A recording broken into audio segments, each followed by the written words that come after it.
What's up everyone? I hope you are doing well and I welcome you in this video। और आज के इस video में प्यारे साथियों हम दिल्ली डीएलएड एंट्रेंस एग्ज़ाम जो आपका 2023 में होने वाला है उसमें मोस्ट संभावित प्रश्न की सीरीज़ ये आपकी चल रही है। और आज में इसमें हम जो है बहुत ही इम्पोर्टेंट क्वेश्चन जो दिल्ली डीएलएड एंट्रेंस एग्ज़ाम के लिए हेल्पफुल होंगे। तो चलिए वीडियो की शुरुआत करते हैं। वीडियो की शुरुआत करने से पहले आप चैनल पर पहली बार आएँ तो इस चैनल को अवश्य सब्सक्राइब कर लेना, साथ में बेल आइकन को कर लेना प्रेस, ताकि भविष्य में आपको लेटेस्ट नोटिफिकेशन मिलते रहें। और अगर आप हमारे पीडीएफ नोट्स लेना चाहते हैं तो फिर आप व्हाट्सअप 9136665422 पर क्या है व्हाट्सअप कर इंक्वायरी ले सकते हैं।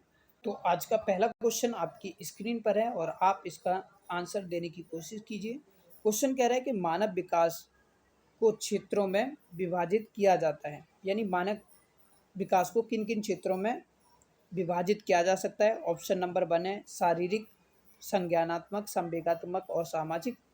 यह है ऑप्शन नंबर 2 है संवेगात्मक, संज्ञानात्मक, आध्यात्मिक और सामाजिक, मनोवैज्ञानिक। या मनोवैज्ञानिक, संज्ञानात्मक, संवेगात्मक और शारीरिक। या शारीरिक, आध्यात्मिक, संज्ञानात्मक और सामाजिक। तो एक बार आप इसके आंसर देने की कोशिश करिए। अब इसका सही आंसर जो होगा वो होगा ऑप्शन नंबर 1, क्योंकि अगर हम बात करें जो विकास है हमारा वो मुख्यतः 3 क्षेत्रों में बांटा जाता है, जिसमें अगर हम बात करें तो पहला आता है हमारा शारीरिक, और दूसरा आता है हमारा संज्ञानात्मक, और तीसरा आता है हमारा सामाजिक संवेगात्मक। तो इसीलिए ऑप्शन नंबर ये क्या हो जाएगा हमारा 1 बिल्कुल करेक्ट हो जाएगा। ठीक है, तो देखिए अब आप में से ये सवाल आपका होगा कि सर शारीरिक क्या होता है। तो शारीरिक क्या होता है, इसमें जो शरीर की आकार और दिखावट जो हमारे होते हैं ना उनको दिखाया जाता है। जबकि संज्ञानात्मक यानी कि कॉग्निटिव, इसमें व्यक्ति की क्या होगी, आप कितना याद कर पाते हो, कितनी प्रॉब्लम को सॉल्व कर पाते हो, ये सारी चीज़ें आती हैं। और सामाजिक और संवेगात्मक में क्या रहेगा, इसमें क्या होता है एक व्यक्ति की जो है दूसरे व्यक्ति से क्या करता है संबंध, यानी इमोशन की बात होती है। ठीक है, तो आशा करता हूँ पहला क्वेश्चन आपको बहुत अच्छे से समझ आया होगा। Option number 1 is the correct answer. आज का सेकंड क्वेश्चन है। अब सेकंड क्वेश्चन के आंसर को देने की कोशिश करिए। सेकंड क्वेश्चन कह रहा है कि अवधारणाओं का मुख्य विकास मुख्य रूप से किसका हिस्सा है, शारीरिक विकास का, सामाजिक विकास का, संवेगात्मक विकास का या बौद्धिक विकास का। जरा आंसर देने की कोशिश करो। तो इसका क्वेश्चन का सही आंसर क्या होगा, आपका करेक्ट ऑप्शन होगा बौद्धिक विकास। ठीक है, आगे चलते हैं, अगला क्वेश्चन पर आइए। अगला क्वेश्चन आपकी स्क्रीन के सामने। क्वेश्चन कह रहा है कि एक विद्यार्थी अपने समक्ष व्यक्तियों के समूह के प्रति आक्रामक व्यवहार करता है और विद्यालय के मानदंडों को नहीं मानता है।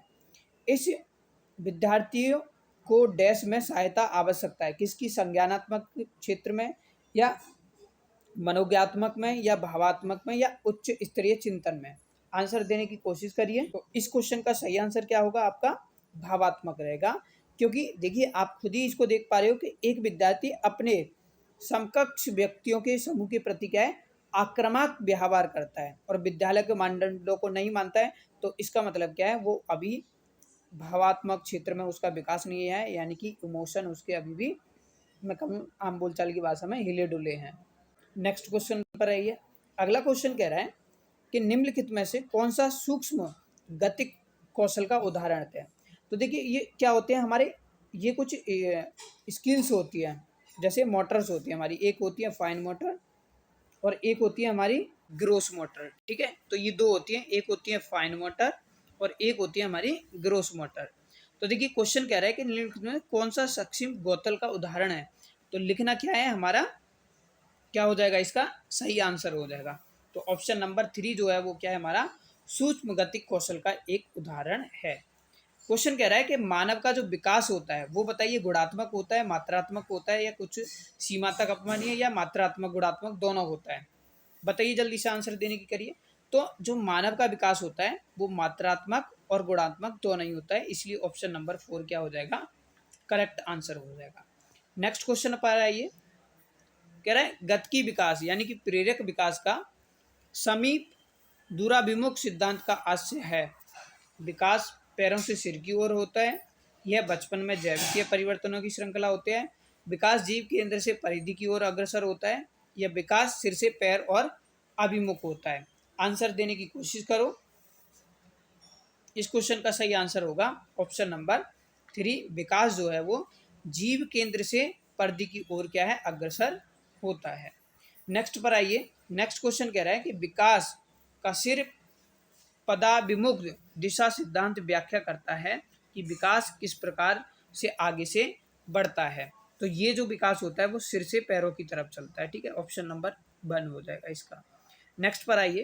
क्वेश्चन कह रहा है कि शरीर के केंद्रीय भाग से परिधियों या अंगारों की ओर विकास दर्शाता है। किसको दर्शाता है? तो ये आपका मध्य बाहरी विकास के सिद्धांतों को दर्शाता है। नेक्स्ट क्वेश्चन पर आते हैं।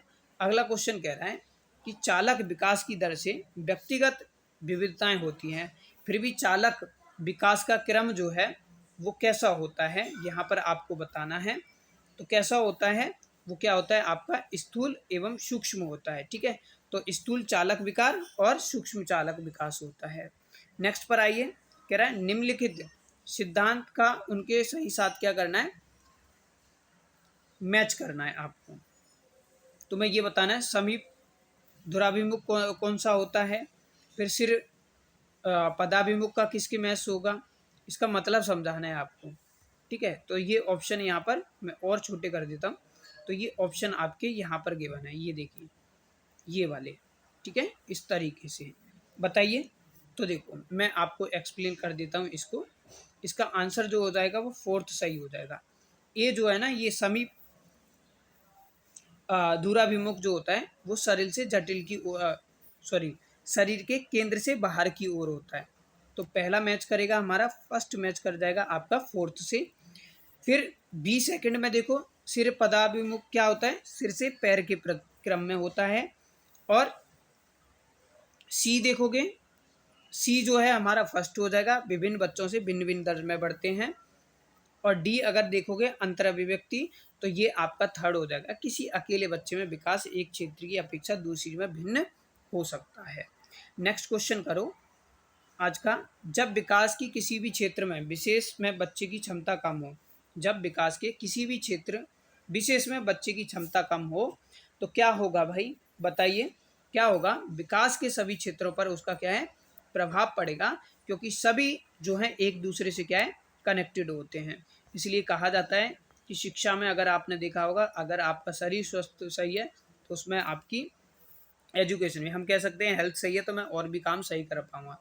नेक्स्ट क्वेश्चन करो। बच्चों के उचित विकास को सुनिश्चित करने के लिए उसका स्वस्थ शारीरिक विकास एक महत्वपूर्ण आवश्यक है।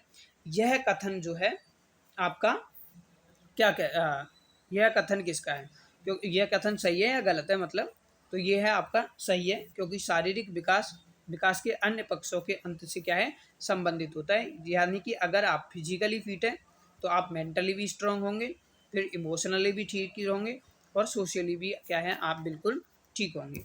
तो ये थे आज के कुछ महत्वपूर्ण क्वेश्चन। मिलते हैं आपसे next video. Thank you for watching.